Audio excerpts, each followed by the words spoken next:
dalam lagunya Kusuma Wijaya. Kusuma Wijaya. Ayo. Kayak apa diaturake persembahan untuk keluarga besar Unesa. Unesa. Anu Pak, sebelumnya ngeten Pak. Ini kan mesti kan mas-mas mbak-mbak mahasiswa mesti kan sudah mengenal lagu ini karena viral di sosial media gitu Pak. Yeah. Sebelumnya Ral dulu Pak, kita nyanyi bersama-sama karena ini kan ulang tahun Unesa. Oke. Kita harus nyanyi bersama-sama. Wong tadi Bapak Rektor, Bu Rektor aja nyanyi, masa mahasiswanya enggak nyanyi gitu ya. Setuju. Cemerlang, ide cemerlang. Brilian, hebat. Nyalakan flashnya. Angel golek sinden ini angel. Brilian. Mau kan mas-mas mbak-mbak mahasiswa? Mau. Oke. Kita menggalau Nyalakan bersama. flash, ya. Angkatannya sok gitu Mas. Ayo Bir sing banter. Bareng-bareng ya teman-teman semua yang tahu lagunya. 1, 2, 3. Kusumaning ratri mangsa wiji kinanti mamatri sajroning ati kang suci lintang-lintang panjerana antareksa ati bumi ayu sang rina kusuma wijaya Hebat. Kompak mau menang. Lah ya kok gak semangat. Ya kurang. Ini kurang banter iki Cak Ida. Agak ke depan. Ya, sisi kok mau maju lho ki aku. Banter ora Mas, Mbak, engko lek gak banter tak ambung siji-siji lho sampean. Dang Bir. Atasan Bir, leweken kene Bir. Bareng-bareng semangat ya teman-teman semua. Ya lagi ya. Mana suaranya?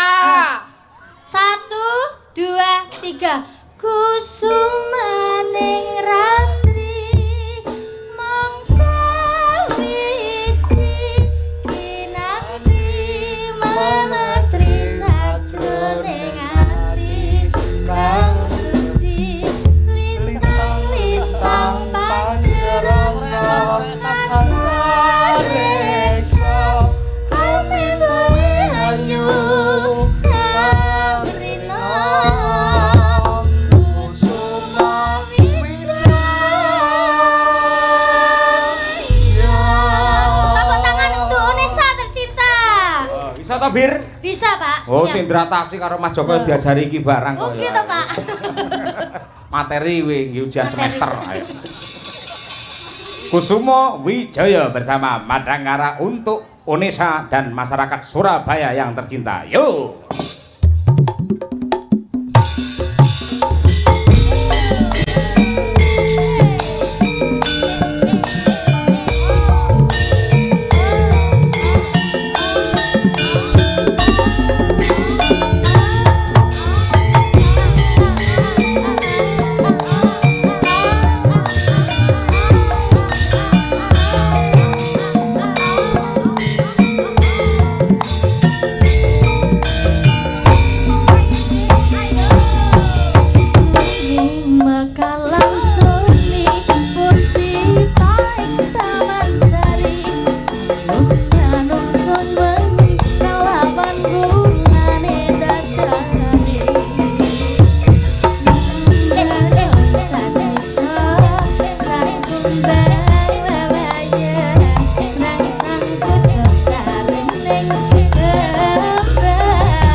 wis rahino pang wis rahino srengenge muncul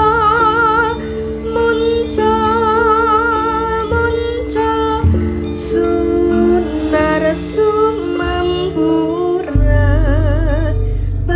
pang wis rahino pang wis rahino srengenge muncul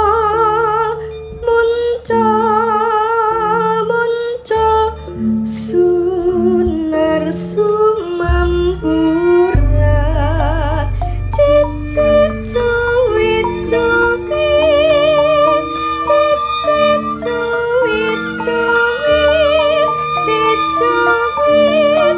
rame suara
supaya mamala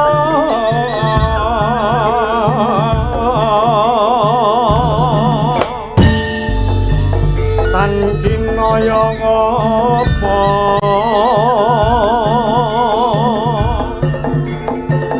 bebentu papatang tan kena kinira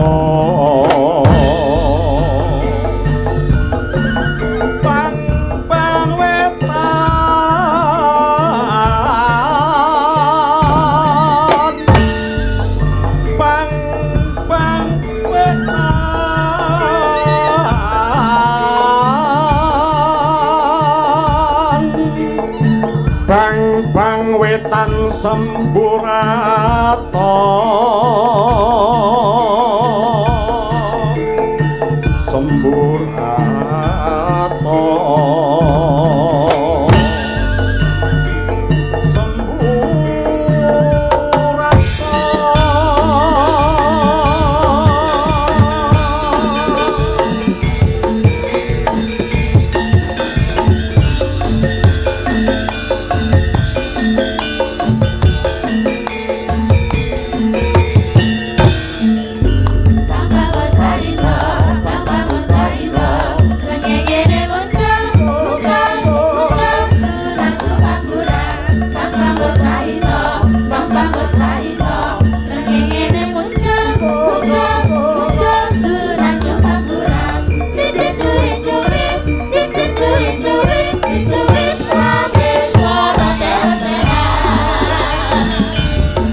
biasa, luar biasa. Omongan saking Ibu Rektor, terima kasih banyak Ibu dan Bapak.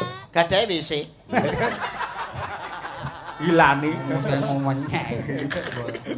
Zaman saiki ra duwe WA. Telegram. WA-mu. Alah. Latah tenan iki latah. Latah. Lumampah tanpa Cangkemmu lho pasne ngono. Dipasne, jarine Dwijok ngono lho Laras ndak iso ngepasne lho. Goblok ya goblok tapi aja nemen-nemen lho. Kuwi lho dilepasne. iki. Sak pira? Lumampah. Alah kaya jek. Piye to jane? Lumampah tanpa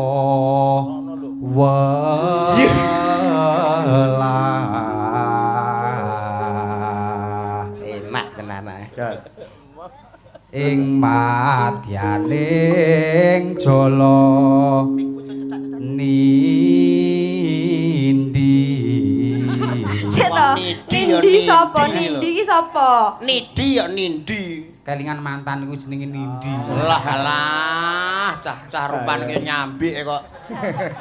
Nindi. Jalo Nidi tegese iki segara. Masa Nindi lanang. Sindi. Temah gonjing ngagenjong ning pagulingan. Wah, imeng wis mbok aturke bawane slendro. Saiki terus pengen apa? Mang jare pengen duet. Apa? Apa mau bawane slendro? Terus malik pelok barang oleh ora? ora apa-apa. Ora apa-apa angger larase pas lek tembang ra masalah. Oh, Pelok oke. barang apa? Apa? Manis no. Oh, Aku gendeng nyaun. seragenan. Seragenan. Manis. Boleh. Boleh. Sing piye ta lagu manis? Manis dek. Kowe kencing. Alah. Pancen manis. Yo, Pak. Kowe sing kencing manis jare mau Mas kok iso malih aku lho jan giyah aku iki. Ora apa-apa, wong enek yo nggo iki yo. Pelok barang ya. Nggih, pelok barang. Monggo manis diaturake. Cak Mondel melawan Winong Nawangsi. Oke. Yuk. Oke. Asik. Asik. Cak Mondel.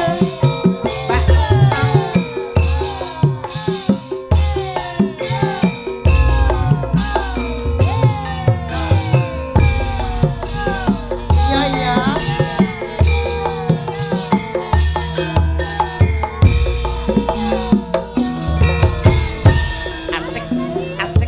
Asik.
Micil saking jroning praja mapan ing madyaning alaga kundang ing prawadya sawega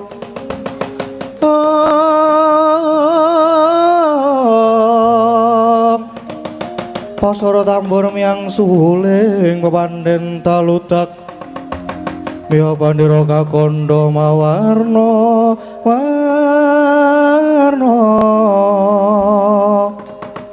Pindha Cala Dyana Sri kawuryan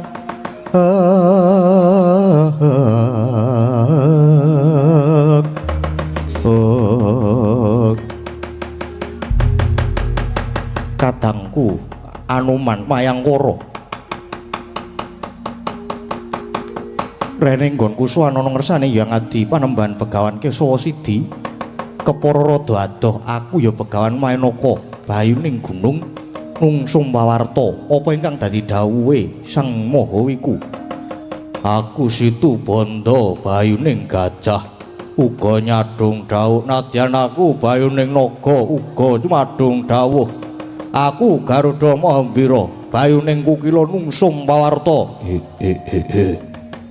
aku ya sowan kepara caket nanging kurang wijang enggal dawuhna Anuman kadangku bayu kabeh apa ingkang dadi krenteking ati awake dhewe kabeh wis tak aturke ana ngersane Sang Mahayogi ya panembahan Begawan Kesawa Sidi ya kuwi nggone awake dhewe nyuwun supaya dituntun ana marganing kasampurnan nanging manut dawuhe pengendikane iki pancen durung titi wancine para kadang bayu minta swarga merga isih akeh jejiban ingkang kudu disangkul ning marcapada iki melu ngisas angkara murka buji candala mula kadang bae padha sabar dhisik lah bener sing dadi pandugaku awake dhewe pancen durung wancine yen nyuwun disampurnake apa maneh iki kadang bae kaya durung jangkep merga kadang bae iku ana 7 iki ingkang durung manunggal ya kuwi Raden Werkudara bayuning Kusuma dadi pangrasaku kaya isih gontang ya bener kuwi isake jeciban ingkang kudu disangkul melu ngewangi Werkudara kudu melu ngewangi Werkudara bayuning Kusuma nggone memayu hayuning bawana ngreksa kayuananing jagat raya ya Anuman lah banjur piye sing dadi dawuhe Sang Mahawiku para kadang bayu malah iki mau Sang Mahawiku dawuh marang kadang bayu supaya mudhun ana lengkahe ngarga Kutha Runggu iki merga manut pengendikane Kutha Runggu kene bakal ketekan dayoh nanging dayoh iki mung bakal mbebudhek banyu bening para kadang bayu wis keparingan purba asisa supaya mbalekake utawa nrenggalani lan saka pandukaku tamu iki mesti ora mung ijen nanging nganti wadyabala gelar sepapan yen pancen mengkono prayogane ayo dipethuke wis ora sah kesuwen ayo enggal dipethuke sekirane gawe geger diadepi bareng-bareng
ana sithik prawiring jurit majeng ing rananggana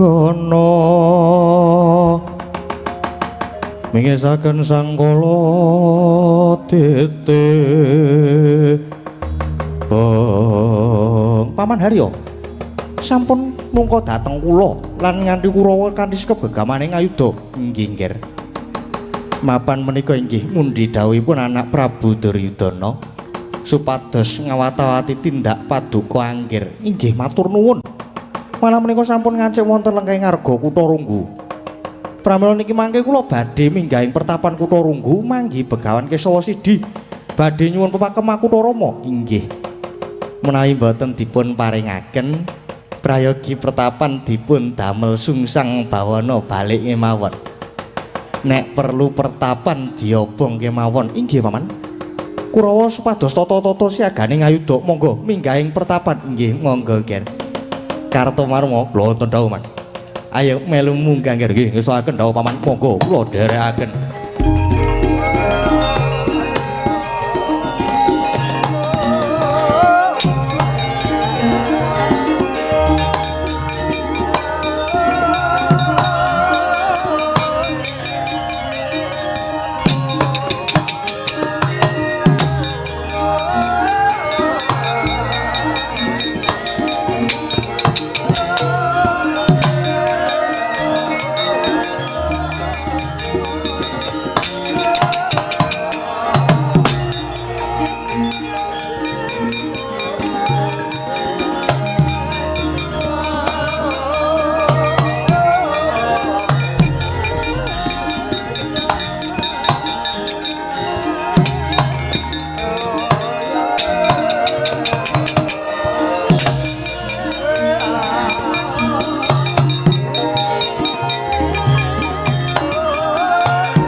Gumulung wangrempak Purutha kula reka kiri Ranggono gawe gelar Paman Haryo nembe badhe minggahing pertapan niki malah wonten wujuding Wanaraseta nyegat lampah kula inggih nggih mboten namung wujuding kethek ning werna-werna. Nawa sajahe cantri pancen wujude kewan-kewan wan. Ning ya ana butane barang wala ning sajahe desa tata jalma niku wan. Iya, Dur. Anggir karna prayogi dipun takoni mawon. Nggih, Paman. Mengko dhisik lagi wae arep munggah ana pertapan iki kok ana wujude kewan werna-werna malah sing ngarep dhewe iki wujude kethek putih. Ayo, yen pancen kowe padha bisa tata jalma Lan yen pancen duwe jeneng gageng aku jagat Dewa Batara. Ngabari karo aku sak kanca sak gelemu dhewe. Nadyan aku kabeh wujude kewan nanging bisa tata jalma. Lah dalah. Bisa tata jalma yen ngono kowe duwe jeneng. Sapa aramu? Nadyan wujudku wanara. Nanging iki ora mung kethek sembarangan. Takon marang aku Raden Senggana Anoman. Aku Dedya Jajalureka, aku Gajah Situbanda. Lan sing mabur kae mau Garuda Mahambira. Nite saka agemanmu cara nalindra ratu ngendi sapa jejulukanmu? Ditepungke wae. Aku nata ing ngawangga Prabu Karna Basusena. Aku Patih Ngastina, ya iki Patih Harya Sengguni. Oh. Yo, aku wis tau krungu kondhangmu, aku wis tau ngerti kondhangmu. Ana parigawe apa dene padha tumeka ning Arga Kutharunggu kene? Anoman. Jaring pertapan Kutharunggu kene bakal mudhune Wahyu Pakemah Kutarama. Ingkang saiki diasta dening Begawan Kesawa Sidi. Lan mbok menawa kowe ingkang dadi cantrike dasar Keparanyata. Aku sak sedulur iki siswane Sang Mahayogi. Lah yen ngono, ayo kowe saiki sumingira. Aku bakal sak pejagong lawan Begawan Kesawa Sidi. Nyuwun wahyu Makutarama kuwi. Narpati Basukarna, piye? Aja gumampang, merga pepakem Makutarama kuwi ora sadengah diwedharake. Mongko tekadmu ing kene nganti wadyabala gelar sepapan, tegese kowe mung arep bebutek banyu bening. Apa meneh nganti Kurawa, mongko Kurawa wis kondhang ambek angkara murka. Mula kowe bali yo wae lah dalah. Gampange kowe ngalang-alangi Paman Harya. Kurawa mang dawuh nyingkirke kewan-kewan iki. Inggih, nggih. Kurawa, ayo do nyambut kae iki sing mangsulan kok mung wong siji ya. Kurawa, ayo do nyambut gawe lenggaske coklo kendarate niku. Wah iki gawean meneh.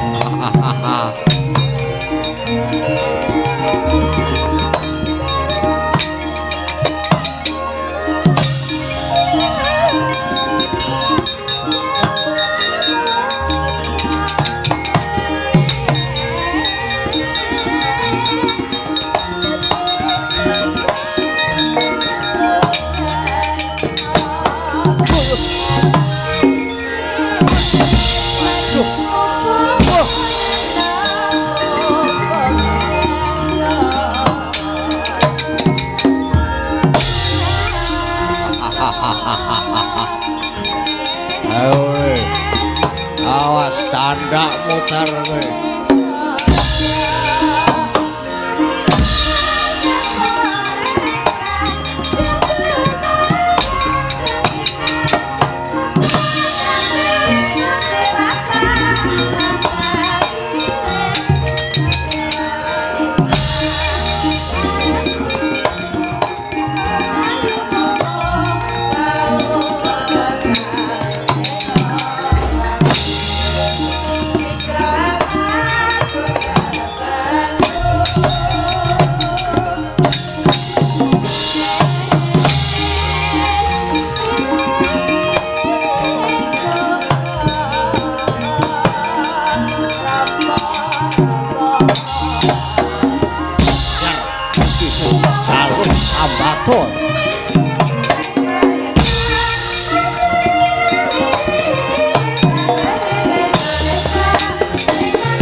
Pecah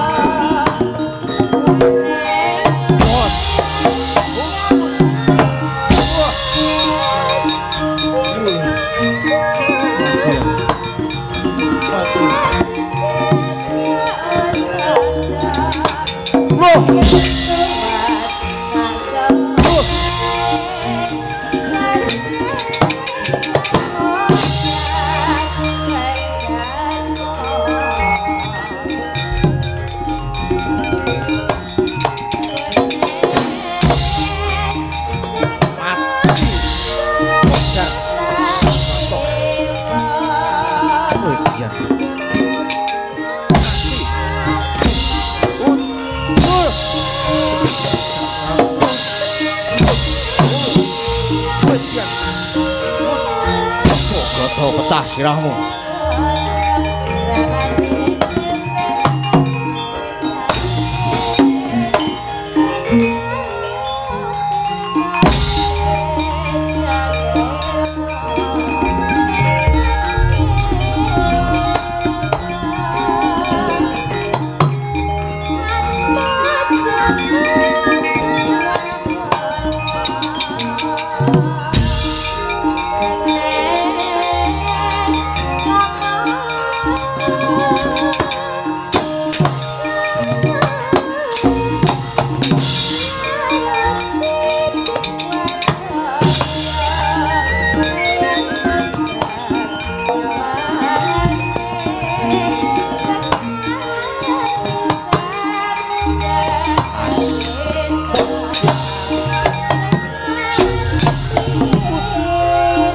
Jorge.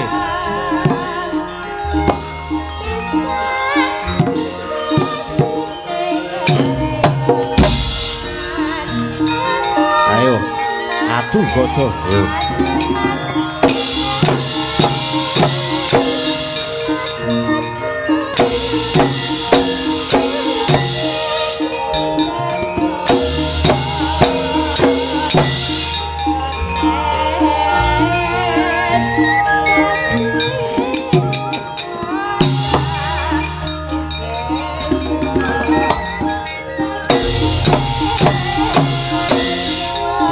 Podra gue.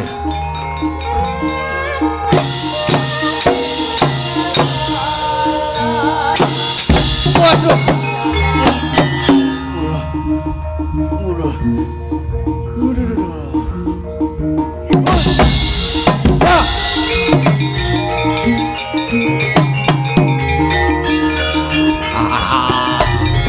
Ayo.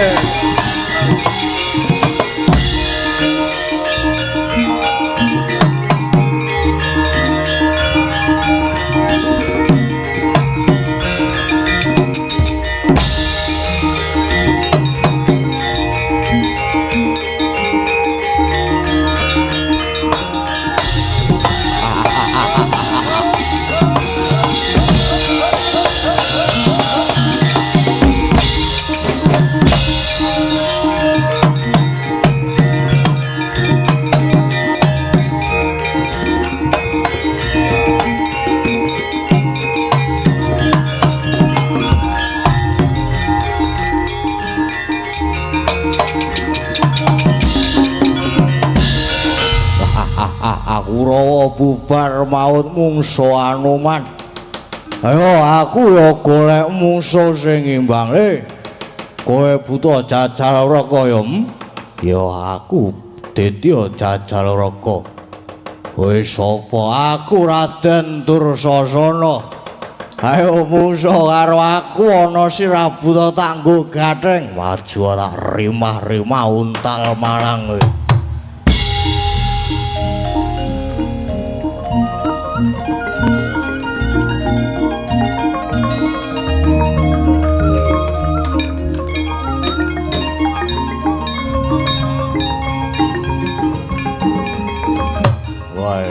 Mudeni.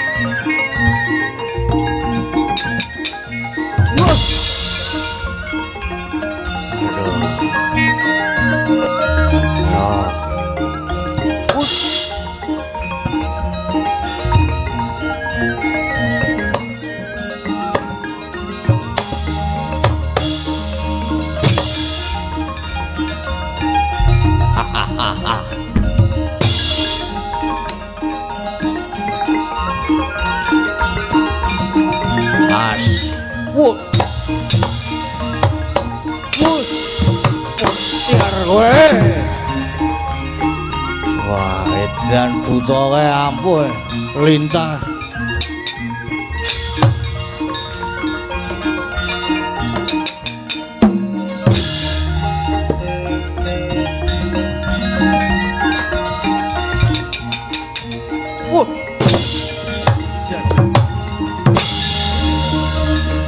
Ojo Indra.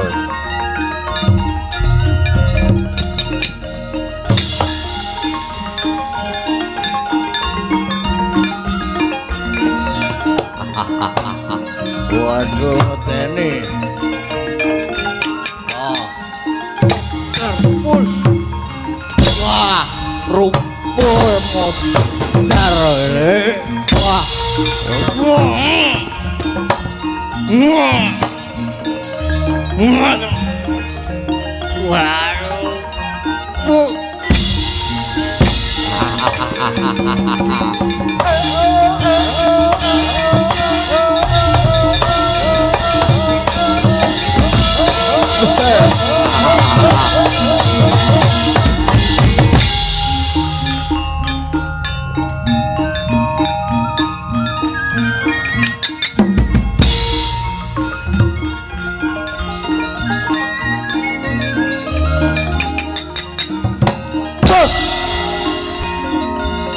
Waduh. Waduh.